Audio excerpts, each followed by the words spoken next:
যারা যারা গতকাল শুভ পুত্রাদা একাদশী পালন করেছিলেন, আজকে তাদের পারণ। তাই আমিও গতকাল পুত্রাদা একাদশী পালন করেছি, তাই আজকে পালন করব।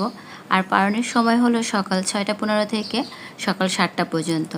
তাই সকাল 5:30টায় ঘুম থেকে উঠে বাসি কাজ সেরে স্নান করে ঠাকুরের জন্য একটু পরমান্ন রান্না করেছি।